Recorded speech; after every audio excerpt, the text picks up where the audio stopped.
Sure. So my name is Andrii Degeler. I was born and raised in Ukraine. I live in Amsterdam in the Netherlands currently.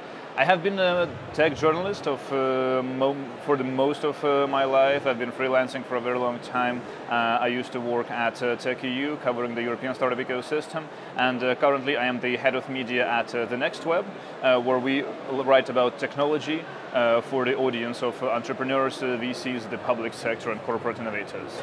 So what actually got you into writing about startup scene? That's a really good question. I don't really know. I've always been very curious about technology in general, and I've always been willing to write. But not like as a writer, but actually as a journalist. And at some point, I think I was about 20 years old when I first realized that these two could be combined, in fact. So when I realized that there is such a thing as tech journalism, I thought, okay, yeah, this is something that I definitely have to be doing.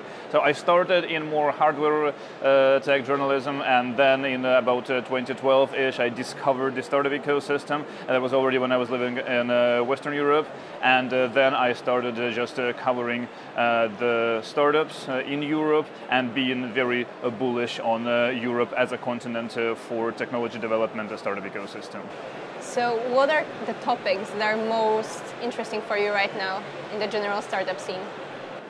I don't think that the size of our team allows us to be any of us to be very interested in one particular topic. So I'm trying to be a bit of a generalist. I'm trying to understand everything and be interested in everything, so that I, as an editor, could be efficient in running the writing team. But personally, what I'm very interested in is all sorts of industries that are, let's say, underreported. Because there are parts of the tech industry that are not very much covered by the media, but that are very important for the society, but also for the ecosystem in general. A good example would be, I just recently read a bunch of nice stories about the future of energy storage. And this is something that we really need, because we have all these alternative energy production set up, still not enough, but we're getting there. But at the same time, we are struggling to be able to store this energy so that it can be used not at the same moment as it's produced, but later on when it's actually needed. And batteries, lithium-ion batteries, are great, but there are not enough precious metals to go around to store all this energy. So there are very interesting things happening that I don't see very much covered outside of some tech magazines. For example, a gravity-powered storage, which basically means that when there is this energy being produced, you use it to literally get a very big concrete block, get it up, so like you use it to raise it, and then when you need the energy, you let it fall down slowly so that it generates the energy by by the force of gravity. So that's one thing, that's a good example of something that I would be interested in. But generally, everything that's not very well reported, but still very exciting from a technological point of view. And that example that you mentioned, with the gravity, that's actually a startup that exists. Yeah. It is a company that exists.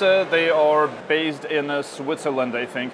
They're doing an installation in Switzerland. I mean, this is based also on a much older type of technology, which was usually based on getting water, like pumping water up into a reservoir that's high up in the mountains. So you're pumping the water up using the energy you have produced, and then when you need the energy, you let the water down through the turbine, and then it generates energy. So the concrete block thing is just sort of a boiled down version of it that can be done somewhere where there are no mountains. So you said that you're most interested in topics that are not that well covered, but what are the topics that are trending right now in your point of view? Okay, that's a good question. So there are a lot, obviously. Right now, a big topic, if you look at the business side of things, is the layoffs, obviously, across many startups because of the economic downturn and the recession and the war in Ukraine. So this has all led to a lot of layoffs across the board in many different startup types. Another big topic, obviously, is that many startups are looking for a path to profitability. So profitability is coming first again. It's becoming more important sometimes than revenue generation and growth for all costs. But that's more of a spiral, I think. Like it happens once in a few years, and then it goes the other direction, and then it comes back. And technology-wise, I think there is a lot of hype around Web3 and Metaverse. I don't really think that this is a genuine trend, but that's my personal opinion, obviously. I mean, fintech is still a very important thing. I think there are still interesting developments there. Sustainability has transformed from being a vertical into being more of a horizontal thing. So where earlier you saw sustainability startups as a separate category, right now sustainability has to be embedded into all different startups that are mushrooming around the European space. So that would be just a few things that I am seeing right now. You mentioned Metaverse and Web 3.0, and that you're not really sure about that trend. Can you say more about that? Sure. Obviously, it is my very personal opinion. A lot of people do not agree with this, but in my opinion, Web3 and Metaverse and the whole crypto craze that we have seen in Europe, but also, of course, which is part of the global hype train. I don't really think that it has a lot of substance underneath, and I'm not really sure that this is going to lead to any meaningful development in the technology side of things. So you don't think there's a lot of future there? No, I do not think so. So in general, if you look at crypto, it has yet to be proven to have any function other than speculative. And I don't think, for example, that NFTs will lead to anything else. And the entire concept of Web3, I do not see it being as different and as big of a breakthrough as, for example, Web 2.0 was compared to Web 1.0. Okay, so if not those, do you see any other trends and things that will be the kind of the next big thing in the technology sector?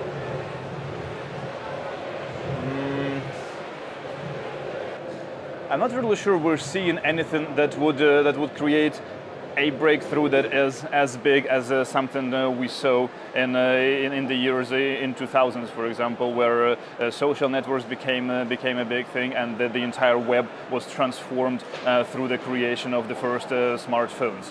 So I think that it's going to take us still a bunch of time before we see what becomes this big next frontier. And this, it does feel sometimes that the technology industry, where it comes to web and consumer tech, is kind of stagnating at this point. Okay, that's interesting.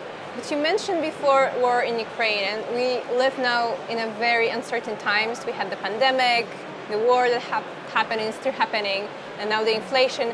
How do you see those affecting what is currently happening in the startup ecosystem?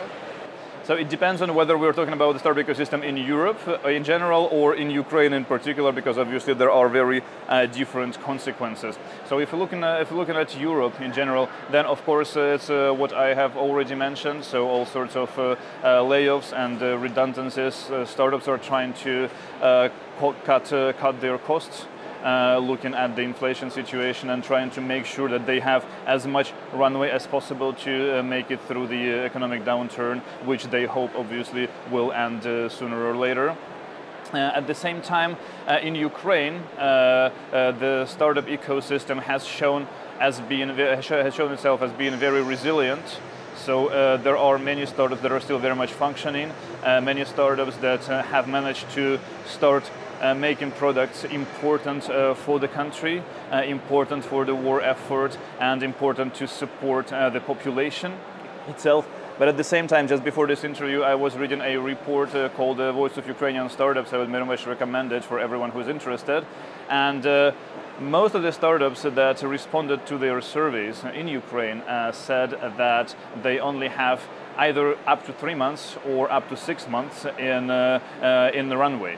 And so if they don't get more funding, by that time they will have to cease to exist, basically. So the ecosystem in Ukraine right now basically needs funding, and it needs customers, especially those startups that are working outside of the market of Ukraine.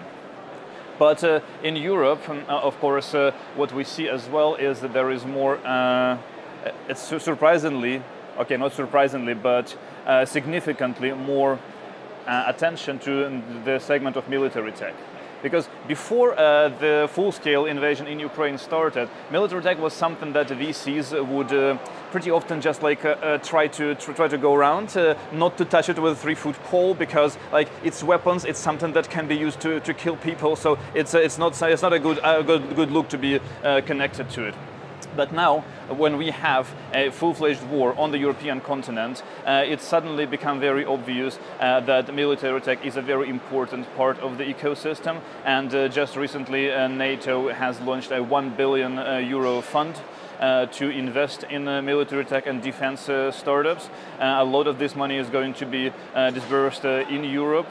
So this is one of the important segments right now where I think a lot of European technology thinking is going to be directed.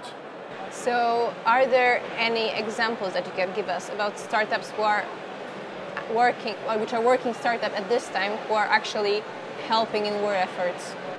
Oh, there's a lot, in fact. So, in Ukraine, for example, there are startups that are producing things like electric bikes. There is Elik and there is Delfast as an example. So, and they are bringing these electric bikes to the front line for the soldiers who need to move around. And it's great because these electric bikes, they are silent, and they allow Ukrainian soldiers to move around without being noticed. There are drone startups in Ukraine as well, like Atlas, for example. So they are bringing their drones to the front line. These drones can carry cameras and they can do surveillance.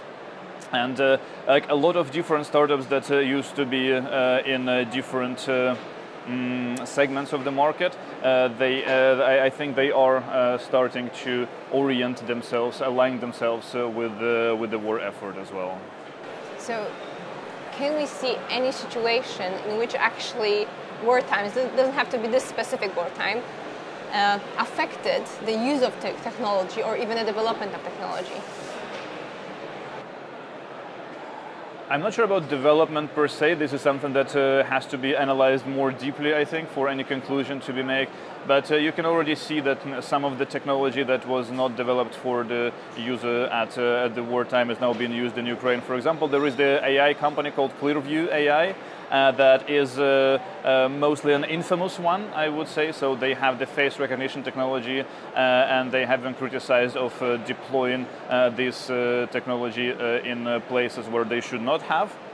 But right now, as far as I understand, this technology is being used by the Ukrainian authorities for the purposes that have not been made entirely clear, but the understanding is that, for example, they can be used to identify spies, for example, and also to identify the victims of the war so that it is possible to alert their families back home that something had happened with that person.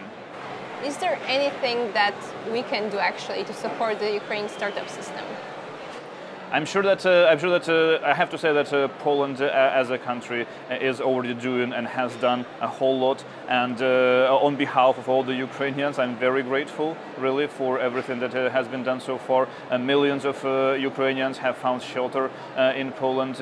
Even more people have gone through Poland looking for shelter in other countries in Western Europe. So a lot has been done, and the only thing I can ask right now is just to keep supporting Ukraine, keep the conversation going, and help us not let the rest of the world forget that the war is still going on, and the country and its technology ecosystem in particular still requires a lot of support and a lot of help. Thank you very much. Thank you.